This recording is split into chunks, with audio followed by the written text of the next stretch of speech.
Le Mali a franchi une étape décisive dans sa lutte acharnée contre le terrorisme. Le 20 février 2025, les forces armées maliennes, FAMA, ont porté un coup sévère aux groupes armés qui sévissent dans le centre du pays, en neutralisant 8 terroristes, dont une figure de proue, Boubacar Bekay Diallo.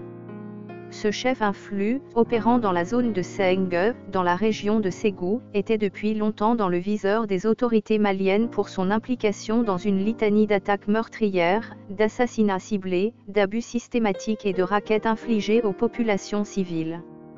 Sa neutralisation, annoncée par l'armée malienne, représente un tournant stratégique dans les efforts de sécurisation d'une région gangrénée par l'insécurité depuis plusieurs années.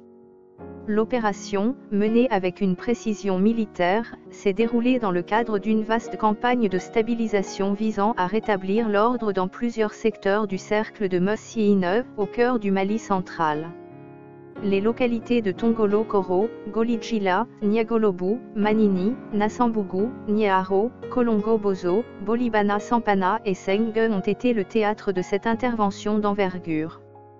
Selon les déclarations officielles de la Direction de l'information et des relations publiques des armées, DIRPA, publiées le vendredi 21 février 2025, cette mission ne s'est pas limitée à l'élimination de Boubacar Bekay Diallo et de 7 autres assaillants.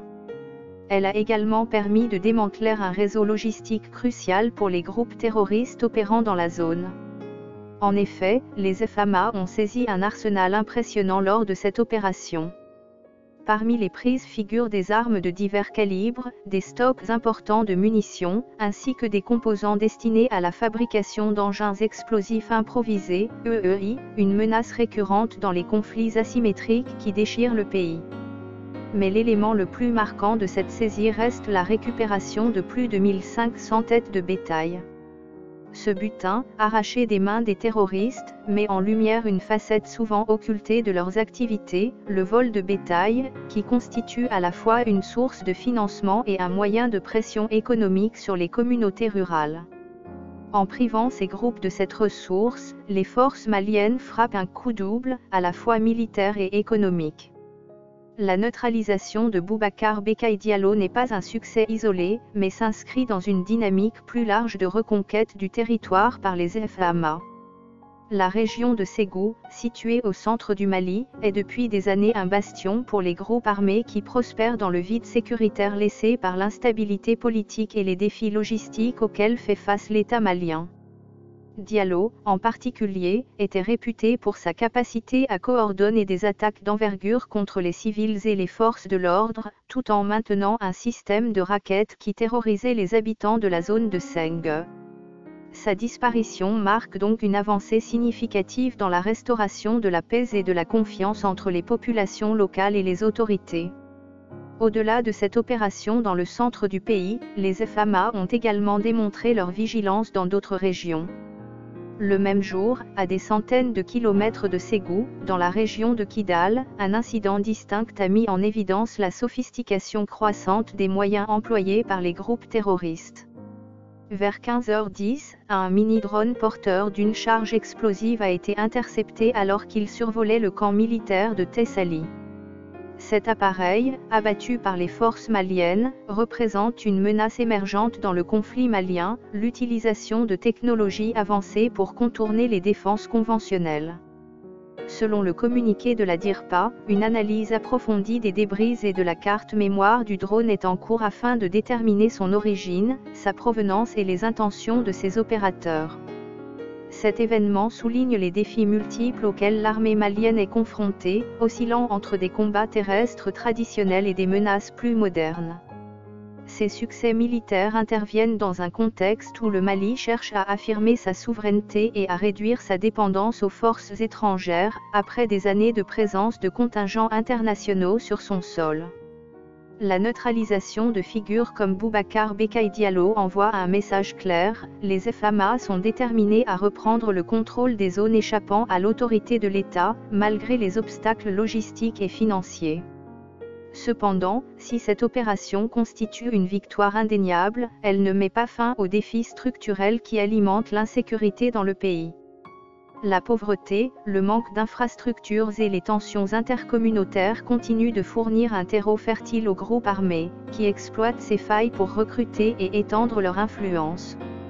Le bilan matériel de l'opération de Ségou est à la hauteur de son importance stratégique.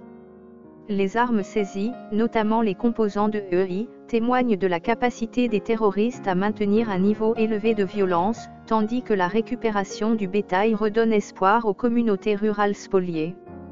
Ces dernières, souvent prises en étau entre les exactions des groupes armés et les combats entre ces derniers et les forces régulières, pourraient voir dans cette intervention un signe de redressement de l'État malien. Pourtant, la prudence reste de mise. La mort d'un chef comme Diallo, aussi influent soit-il, ne garantit pas l'éradication des réseaux terroristes, qui ont démontré par le passé une résilience inquiétante face aux coups portés par les forces de sécurité. L'interception du drone à Thessalie ajoute une dimension supplémentaire à cette lutte. Elle révèle que les groupes armés, loin de se contenter de tactiques rudimentaires, cherchent à s'adapter aux réalités du champ de bataille moderne. L'utilisation de drones, même à petite échelle, pourrait annoncer une escalade dans les moyens déployés par ces factions, obligeant les FAMA à renforcer leurs capacités de défense aérienne et de renseignement. Cette menace, bien que neutralisée pour l'instant, appelle à une vigilance accrue et à des investissements dans des technologies capables de contrer ces nouvelles formes d'attaque.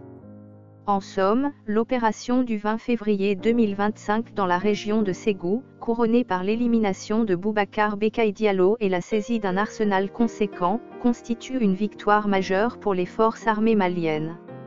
Elle illustre leur détermination à enrayer la spirale de violence qui frappe le centre du Mali, tout en envoyant un signal fort aux groupes terroristes et à leur soutien. Cependant, cette réussite, aussi éclatante soit-elle, ne saurait masquer la nécessité d'une stratégie globale, combinant efforts militaires, reconstruction économique et réconciliation sociale, pour espérer une paix durable dans un pays éprouvé par des années de conflits. L'interception du drone à Kidal, en parallèle, rappelle que la menace évolue, exigeant une adaptation constante des forces maliennes face à un ennemi résolu et inventif.